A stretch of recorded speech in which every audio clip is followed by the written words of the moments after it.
Hello friends, Satya study junction में आपका स्वागत है। और आज मैं आपके लिए लेकर आई हूँ भारतीय झंडा संहिता यानी कि भारतीय ध्वज संहिता। इस वीडियो में हम भारतीय ध्वज संहिता यानी कि इंडियन फ्लैग कोड पर सरल और सहज चर्चा करेंगे एवं इसके विभिन्न महत्वपूर्ण पहलुओं को समझने का प्रयास करेंगे, जैसे कि झंडा कब आधा झुका होता है, झंडे को कैसे फहराया जाना चाहिए, झंडे का अपमान कैसे होता है, एक्सेट्रा। तो इस वीडियो को अंत तक जरूर देखें, आपको बहुत कुछ नया जानने को मिलेगा। भारतीय ध्वज संहिता की पृष्ठभूमि क्या है, चलिए इसके बारे में पहले जानेंगे। Background of Indian flag code. झंडा किसी भी देश का हो, वह देश का आन बान और शान होता है। और उसमें भी अगर भारत की बात करें, जहां झंडे का सम्मान देश का सम्मान माना जाता है, तो ये और भी ज़रूरी हो जाता है कि लोग झंडे के प्रति अपने व्यवहार को सम्मानजनक रखें।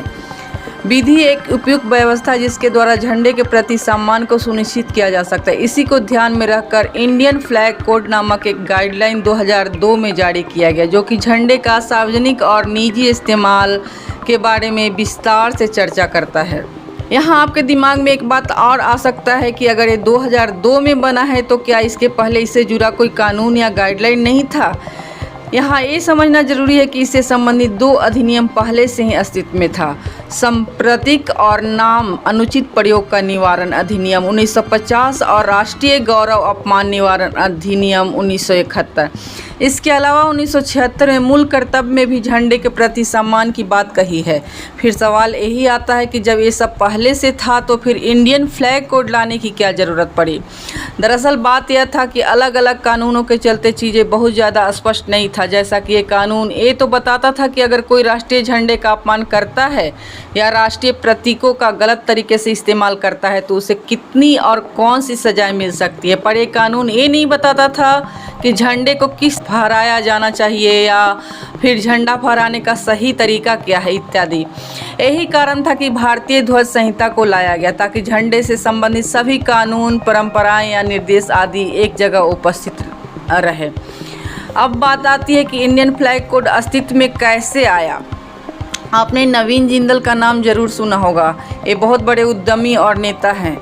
दरअसल हुआ है कि 1990 के दशक में अमेरिका से MBA करके इंडिया लौटे थे। वहां रहने के दौरान उन्होंने देख रखा था कि अमेरिकी झंडे का इस्तेमाल अपने विवेकानुसार जिस तरह से चाहे कर सकते। इसलिए 1992 में इंडिया लौटने के बाद उन्होंने रायगढ़ छत्तीसगढ़ स्थित अपने फैक्ट्री में एक बड़ा सा झंडा लगा दिया। पर बिलासपुर के आयुक्त ने ये कहकर झंडा न फहराने का आदेश दिया कि किसी खास दिन को छोड़कर निजी तौर पर झंडा फहराना कानूनन अवैध है। नवीन जिंदल ने हाई कोर्ट में एक याचिका डाली कि कोई भी कानून भारत के किसी भी नागरिक को झंडा फहराने से कैसे रोक सकता है। तब ये बात बहुत ज़ोर शोर से उछली और बहुत दूर तक गई, यानी कि सुप्रीम कोर्ट तक। लगभग 10 सालों तक कोर्ट में ये मामला कोर्ट में अटके रहने के बाद 2002 में सुप्रीम कोर्ट के आदेश पर तत्कालीन सरकार ने इंडियन फ्लैग कोड यानी इंडियन फ्लैग कोड जारी किया। उसके बाद नवीन जिंदल ने फ्लैग फाउंडेशन ऑफ इंडिया नामक एक गैर सरकारी संस्था की स्थापना की, जो कि बड़े बड़े शहरों में बड़े बड़े झंडे लगवाने के लिए प्रसिद्ध है। दिल्ली के कनॉट प्लेस में जो आपने बड़ा सा झंडा लगा देखा है, वो फ्लैग फाउंडेशन ऑफ इंडिया के द्वारा ही लगाया गया है। अब आइए आपको बताती हूँ इंडियन फ्लैग कोड भारतीय ध्वज संहिता क्या है। भारत के ध्वज संहिता को सुविधा की दृष्टि से 3 भागों में बांटा गया है। पहला भाग में झंडे का समान विवरण दिया हुआ है। दूसरे भाग में आम जनता, निजी संगठनों और शैक्षणिक संस्थानों द्वारा झंडा फहराने के नियम हैं। और तीसरे भाग में सरकार या सरकारी एजेंसियों द्वारा झंडा फहराने के नियम बताए गए हैं। अब आइए प्रत्येक भाग का जो सबसे प्रमुख प्रावधान है उसे जानने की कोशिश करते हैं। झंडे के साइज का अनुपात हमेशा 3:2 होगा, यानी कि अगर झंडे की लंबाई 6 फुट है तो झंडे की चौड़ाई जरूर 4 फुट होनी चाहिए। झंडे की सबसे ऊपरी पट्टी हमेशा केसरिया रंग का, सबसे निचली पट्टी हमेशा हरा रंग का और मध्य भाग की पट्टी हमेशा सफ़ेद रंग का होना चाहिए। उस सफ़ेद पट्टी के अंदर एक नीले रंग का चक्र होगा जिसमें 24 तिलियां होंगी। झंडा ऊनी, सूती, खादी या सिल्क का बना होना चाहिए और उस कपड़े की गुणवत्ता ब्यूरो ऑफ इंडियन स्टैंडर्ड के द्वारा निर्धारित मानकों पर खरा उतरना चाहिए, खासकर तब जब उसे सरकारी तौर पर फहराया जाना हो। आम जनता, निजी संगठनों और शैक्षणिक संस्थानों द्वारा झंडा फहराने के भी नियम हैं। झंडे का प्रयोग न किसी प्रकार की पोशाक या वर्दी के किसी भाग के रूप में किया जाएगा और न ही इसे तकिया, रुमाल, नैपकिन अथवा ड्रेस सामग्री पर कढ़ाई या मुद्रित किया जाएगा। झंडे पर किसी प्रकार के अक्षर नहीं लिखे जाएंगे। झंडे को किसी वस्तु के लेने, देने, पकड़ने अथवा ले जाने के आधार के रूप में प्रयोग नहीं किया जाएगा। हाँ, लेकिन स्वतंत्रता दिवस जैसे अवसर पर झंडे में गुलाब की पंखुड़ियाँ रखने में कोई आपत्ति नहीं होगी। झंडे का प्रयोग किसी प्रतिमा अथवा स्मारक को ढकने के लिए नहीं किया जाएगा।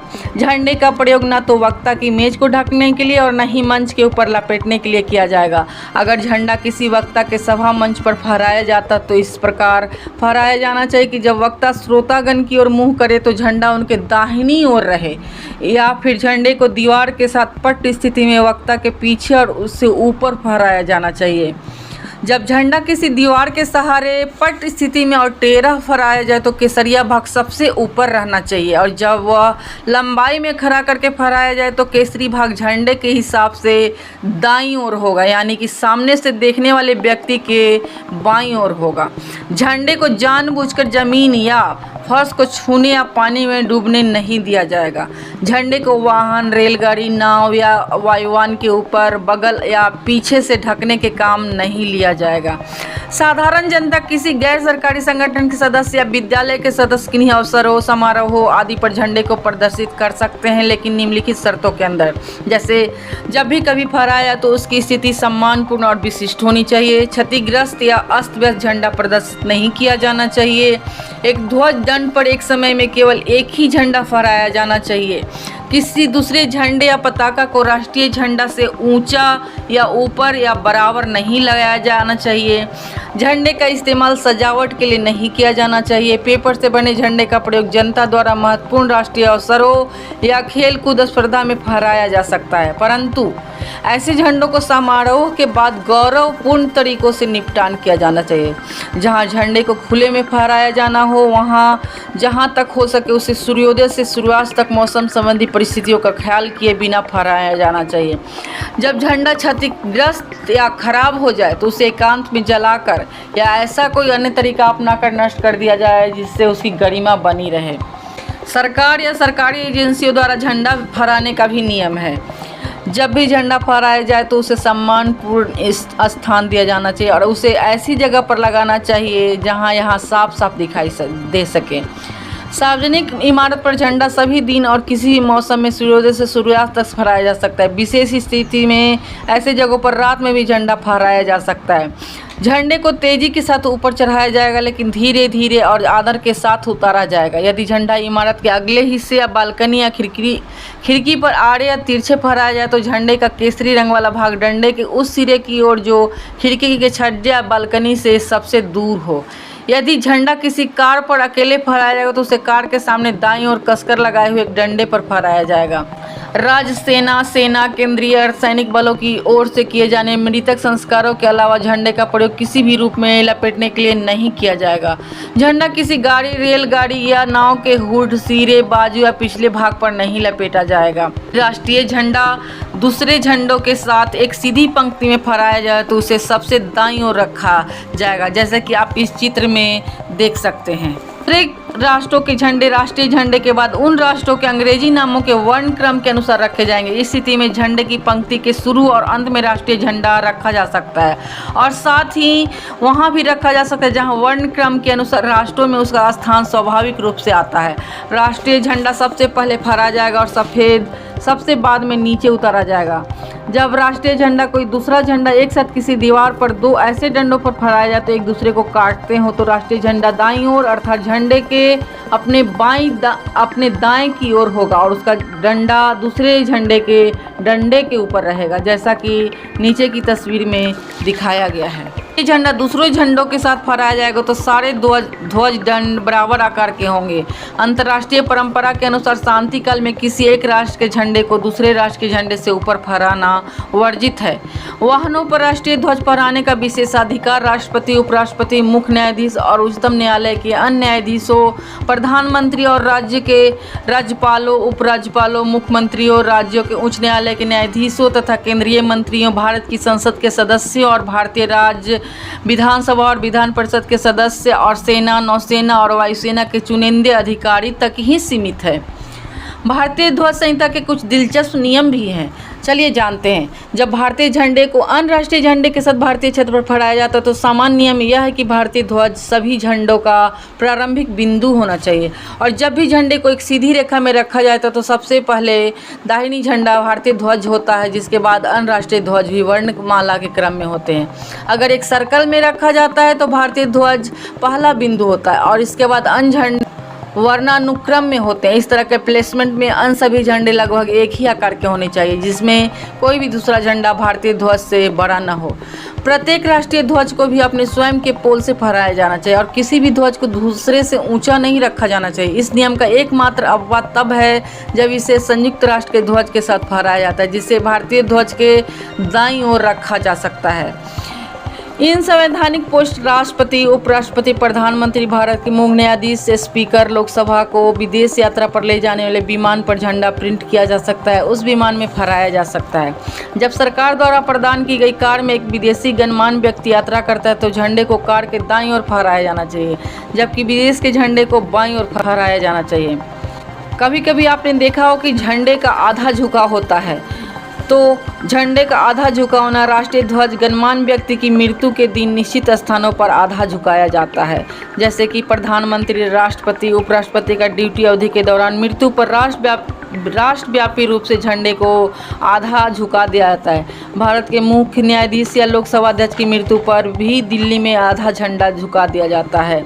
राज्यपाल, उपराज्यपाल और मुख्यमंत्री तथा उच्च न्यायालय के मुख्य न्यायाधीश की मृत्यु पर भी झंडे को आधा झुका दिया जाता है। और इस साल आज़ादी का अमृत महोत्सव मनाते हुए हम सभी ने अपने घरों में, स्कूलों में, सभी जगह झंडा को फहराया और इस झंडा संहिता में इस बार भारत में अभी संशोधन किया गया है। केंद्र सरकार ने हाल ही में हर घर तिरंगा अभियान शुरू करने में सहायता के लिए भारतीय ध्वज संहिता 2002 में संशोधन किया है। आइए जानते हैं सरकार द्वारा किए गए क्या क्या बदलाव आए हैं, चलिए जानेंगे। संशोधन में कपास, ऊन, रेशम और खादी के अलावा हाथ से काते, हाथ से बुने और मशीन से बने झंडे बनाने के लिए पॉलिस्टर के उपयोग की अनुमति दी। इससे पहले पॉलिस्टर और मशीन से बने उपयोग की अनुमति नहीं थी। संशोधित ध्वज संहिता इतनी बड़े पैमाने पर झंडों की उपलब्धता को सुगम बनाएगी और उन्हें आम जनता के लिए किफ़ायती भी मिलाएगी। झंडे अब ऑनलाइन पोर्टल्स पर कम से कम 30 रुपये में उपलब्ध है। फ्लैग कोड में संशोधन के बाद सरकार इसकी उपलब्धता बढ़ाने के लिए निर्माताओं और ई-कॉमर्स साइटों तक पहुंच गई है। संशोधन राष्ट्रीय ध्वज को खुले में प्रदर्शित करने या जनता के घर पर प्रदर्शित करने की अनुमति देता है और इसे दिन रात फहराया जा सकता है। इससे पहले तिरंगे को केवल सूर्योदय से सूर्यास्त तक फहराने की अनुमति थी, चाहे मौसम कुछ भी हो। संस्कृति मंत्रालय के अनुसार 15 अगस्त 75वें स्वतंत्रता दिवस तक देश भर में 20 करोड़ से अधिक घरों तक पहुंचाने की योजना है। तो ये थी इंडियन फ्लैग कोड की महत्वपूर्ण बातें। तो दोस्तों, इंडियन फ्लैग कोड आपको कैसी लगी जानकारी आप कमेंट करके बताइए। वीडियो अच्छा लगे तो मेरे चैनल को सब्सक्राइब कीजिए। Thanks for watching.